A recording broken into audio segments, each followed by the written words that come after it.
milliards d'euros pour l'emploi. François Hollande a dégainé ce matin son plan d'urgence pour inverser la courbe du chômage. Prime d'embauche immédiate pour les PME, plan de formation de 500 000 chômeurs.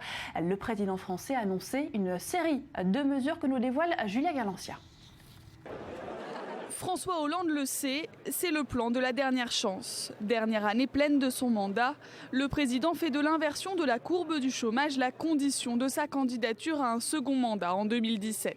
Il annonce une bataille pour l'emploi. Ce qui compte, c'est d'aller regarder ce qui peut être créé dans notre pays au-delà même de quelque échéance électorale que ce soit.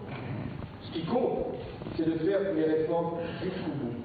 3 mesures phares pour mettre ce plan d'urgence en marche, 500 000 formations supplémentaires pour les chômeurs, une aide à l'embauche pour les très petites et moyennes entreprises et des mesures en faveur de l'apprentissage.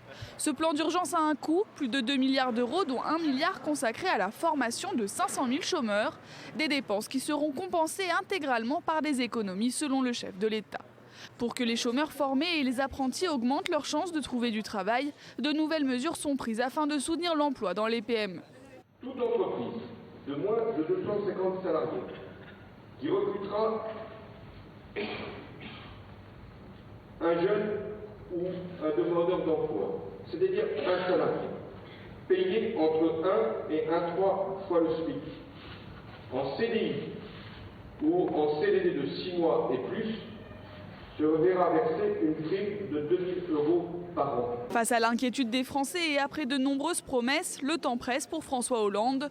Le président avait promis que la courbe du chômage s'inverserait avant fin 2013. 650 000 chômeurs supplémentaires se sont inscrits à l'Agence nationale Pôle emploi depuis son élection en 2012.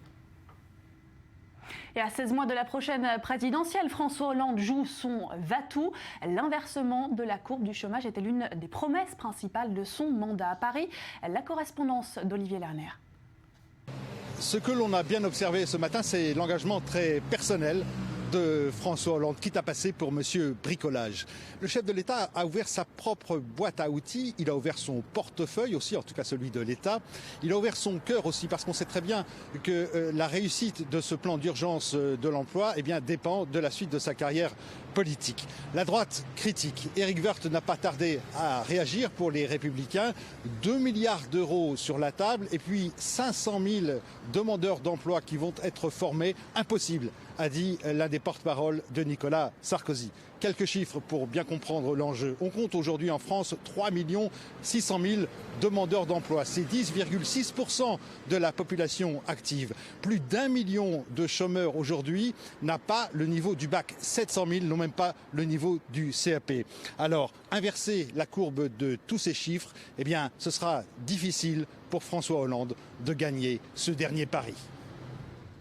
Et d'autant plus difficile que pour l'heure, son bilan en matière de création d'emplois est catastrophique. Chaque mois, les chiffres du chômage sont dans le rouge. Depuis l'entrée en fonction du président, la France compte 650 000 chômeurs supplémentaires. État des lieux avec Gabriel Nolin. Une courbe qui ne veut pas s'inverser. Depuis mai 2012, il y a plus de 630 000 nouveaux demandeurs d'emploi, soit un total de 3,81 millions de chômeurs en France. Selon les statistiques publiées le 24 septembre par Pôle emploi, le nombre de demandeurs d'emploi sans aucune activité en catégorie A a augmenté de 4,6% en un an. Si le chômage a connu une légère baisse cet été, selon l'INSEE, le dernier trimestre de 2015 s'est conclu sur une hausse de 0,2 points. En effet, sur cette période, le taux de chômage de 10,6%. Un échec par rapport à ses promesses de campagne. Il avait fait de la création d'emplois son objectif numéro 1. Un engagement qu'il est même lié à sa nouvelle candidature en 2017. La volonté, c'est de vouloir faire baisser le chômage. Et je l'ai dit moi-même. Si je n'y parvenais pas à la fin de mon mandat, je pensais que j'irais devant les Français en leur disant voilà, je n'y suis pas arrivé pendant 5 ans, mais je vous promets, les 5 prochaines années, je vais y parvenir. Ça ne marche pas comme ça. Et les Français seraient implacables et ils auraient raison. Mais inverser la courbe du chômage pour 2016 semble possible.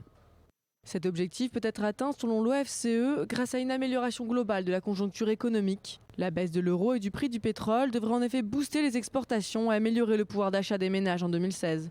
En attendant, le compte à rebours est lancé. Il reste un an au président de la République pour renverser les chiffres du chômage.